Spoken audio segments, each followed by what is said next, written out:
Allô à vous! Aujourd'hui, je vous parle d'automassage, une technique qui peut vous aider au quotidien à la maison à détendre vos muscles, les régions tendues dues au stress ou bien à une activité physique quelconque.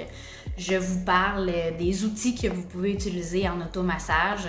Donc, il y en a quelques-uns, là, soit vos mains, évidemment, point de pression, comme on est habitué de faire un peu instinctivement. Aussi, une balle de tennis ou balle de crosse. Là. Des fois, il y a les gens qui utilisent un ou l'autre, peu importe, c'est ce qu'on a à la maison. L'important, c'est que la balle ne soit pas trop dure pour pas que ça soit trop inconfortable, en fait.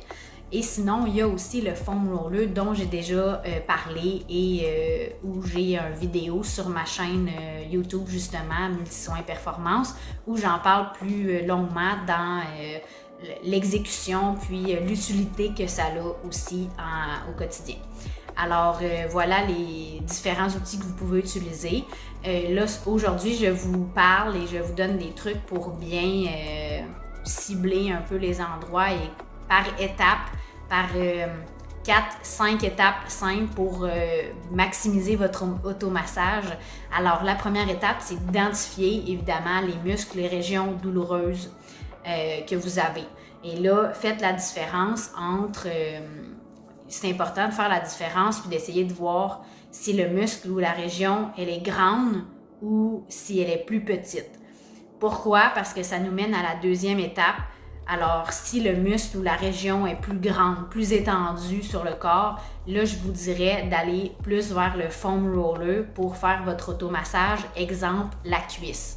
C'est des grands muscles, c'est une grande région, donc la balle de tennis est un petit peu moins efficace, à moins que vous ayez vraiment un point précis dans la cuisse qui est douloureux. Là, la balle de tennis pourrait faire bien son travail. Sinon, si c'est un point vraiment plus précis ou vraiment, bien là, c'est sûr que les doigts ou la balle de tennis vont faire la job. Donc, c'est faire la différence entre la superficie que vous avez à masser. Sinon, la troisième étape, c'est de commencer votre automassage de façon plus générale un peu, même si vous avez un point précisément douloureux, là, le traditionnel point entre l'omoplate et la colonne. Vaut mieux y aller un petit peu plus général au début que directement sur le point de tension. Alors, je vais prendre ça comme exemple. Donc, on commence général. Donc, même si on sait que le point puis qu'on le sent bien, le point où il est, moi, je vous dirais de quand même, on met la balle contre le mur et entre le mur et notre dos, en fait, et on va aller soit de gauche à droite de façon horizontale ou bien verticale aussi en s'aidant de nos jambes contre le mur pour mettre un poids, et là vous contrôlez le poids selon la pression que vous voulez mettre. Donc c'est important que ça soit tolérable, ok, comme pression. Donc c'est normal que ça soit inconfortable un peu. Un mal qui fait du bien, là, l'expression qu'on connaît tous, donc voilà. Et là, on peut y aller, donc on y va vraiment de façon générale et de cette façon-là, on va aller vraiment cibler le point qui est douloureux, en fait, le point précis. Et lorsqu'on l'a trouvé, alors qui mène à la quatrième étape, c'est de cibler vraiment le point douloureux. Donc, lorsqu'on a trouvé un point douloureux, vous pouvez maintenir sur place avec la pression de la balle, de vos doigts. Ça peut être avec le foam roller aussi quand c'est une grande région mais qu'on arrive à un endroit plus précisément où c'est plus douloureux. On peut garder cette pression-là quelques secondes, voire jusqu'à 1 minute. Plus qu'une minute, ça fera pas plus d'effet que si on fait plusieurs fois quelques secondes. Donc, quelques secondes à 1 minute pour garder le temps. Puis c'est aussi selon votre tolérance. Hein? Fait qu'on s'écoute puis on y va selon ce qu'on est capable de tolérer. Puis, vous pouvez recommencer la même séquence là, plusieurs fois. Donc, vous pouvez recommencer à y aller général et après ça, on revient sur un point qui est plus douloureux. Vous restez quelques secondes jusqu'à 1 minute. Voilà. Et sinon, vous pouvez terminer votre automassage avec un étirement. Donc, c'est sûr que si vous êtes habitué puis qu'on vous a déjà donné des étirements pour le muscle qui est comme problématique, bien allez-y, sinon ça va me faire plaisir de vous guider vers ça. Puis c'est sûr que si vous venez me voir en clinique, je donne souvent des exercices aussi après le massage là, au besoin, donc soit d'étirement ou peu importe. Alors, vous pouvez finir ça pour maximiser l'effet de votre automassage, soit avec de la chaleur ou... donc, ce qui nous mène à la troisième étape, d'y aller plus de façon générale vers le spécifique. Donc, pour une région, je prends comme exemple le point de tension dans le dos. Vous pouvez coller la balle entre le dos et le mur. Et même si vous savez puis précisément où est votre point douloureux, vous commencez à y aller de façon plus générale, donc de bas en haut, de façon verticale, de façon horizontale aussi, de gauche à droite. Et lorsque vous avez trouvé votre point, là, vous y restez. Mais il y a aussi d'autres façons de faire un genre d'automassage et d'y aller plus généralement avant que de juste comme faire une grande région, tourner en rond ou d'y aller plus large avec la balle de tennis, soit avec le foam roller. Le foam roller aussi, vous pouvez faire le général et puis lorsque vous trouvez la zone plus sensible, vous restez sur cette zone-là avec le foam, mais c'est juste une plus grande surface qui va être mise avec la pression. Sinon, il y a aussi l'utilisation de la chaleur. Donc, la chaleur, soit sac magique, bain chaud ou peu importe, qui peut faire un effet d'automassage, de détente, en fait, musculaire, avant que vous y alliez plus spécifique avec précisément sur le point douloureux. Donc, la chaleur peut être utilisée pour commencer votre automassage de façon plus générale. Mais sinon, il y a aussi les ébranlements. Donc, quand on brasse le muscle un peu pour essayer d'aller chercher une détente. Alors ça, sinon le genre de pétrissage aussi avec une main, deux mains. Là, la cuisse, c'est plus facile à pétrir avec nos deux mains. Donc, c'est des régions qui sont plus faciles. Exemple, le mollet, peu importe. Donc, c'est d'y aller un peu selon notre feeling, mais c'est d'aller détendre généralement.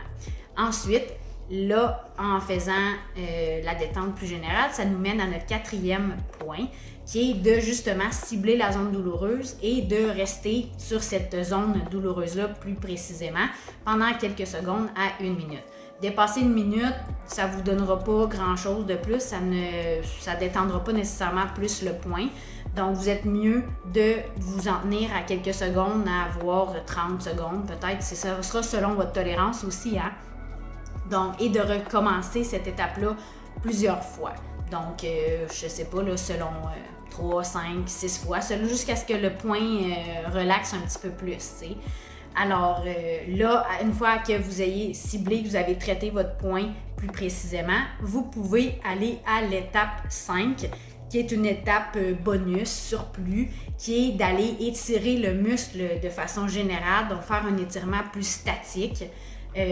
Par la suite, ou bien de faire des contractions ou bien des genres d'étirements balistiques. J'ai d'ailleurs fait aussi une vidéo là-dessus, la différence entre les étirements standards, statiques et étirements balistiques, qui est aussi sur ma chaîne YouTube si jamais vous voulez aller jeter un coup d'œil. Mais là, c'est sûr que pour faire les étirements, il faut avoir une petite connaissance musculaire et ou que vous ayez déjà reçu des exercices à faire concernant ces muscles-là qui sont problématiques.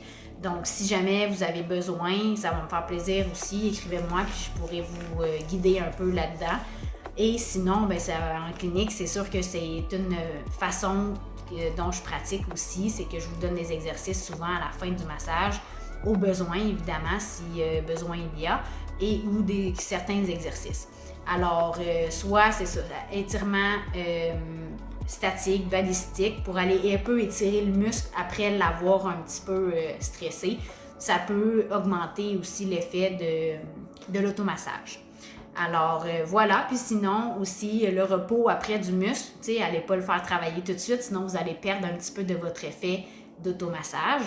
Et le repos, puis boire beaucoup d'eau comme ce que je donne comme conseil après un massage pour essayer d'aller éliminer le plus possible les déchets qui étaient en circulation ou qui étaient pris à l'intérieur du muscle pour aller bien hydrater et augmenter la circulation. Alors voilà, c'était mes trucs pour l'automassage à la maison. Alors pour plus de conseils, continuez à me suivre sur ma page Facebook ou sur Instagram et sur ma chaîne YouTube pour plus de vidéos comme celle-ci. Alors bonne journée, bye bye! Après avoir détendu votre point, après l'avoir bien ciblé puis détendu un petit peu, vous pouvez passer à l'étape 5, qui est une étape bonus ou de plus si vous avez le temps, évidemment, et si vous voulez un peu maximiser l'effet de votre automassage. Vous pouvez donc, si vous connaissez bien les étirements qui peuvent être faits pour le muscle, pour la région que vous venez de traiter là, avec votre balle de tennis ou avec votre main ou avec le foam roller, c'est d'aller étirer cette région-là, étirer ces muscles-là. Donc, il faut connaître un petit peu là, les étirements pour faire les bons là, pour le muscle que vous venez de cibler. Et sinon, c'est d'aller soit faire un étirement statique ou balistique. J'ai fait une vidéo aussi sur les étirements, donc qui vous explique la différence entre l'étirement statique et balistique. Donc, vous pourrez aller voir ça sur ma chaîne YouTube si jamais vous avez envie de connaître plus la différence entre les deux et leurs différents effets. Et sinon, vous pouvez toujours remettre de la chaleur après aussi avoir travaillé votre point de tension. Alors, c'est pas mal les conseils que vous pouvez faire à la fin de votre automassage pour maximiser les effets.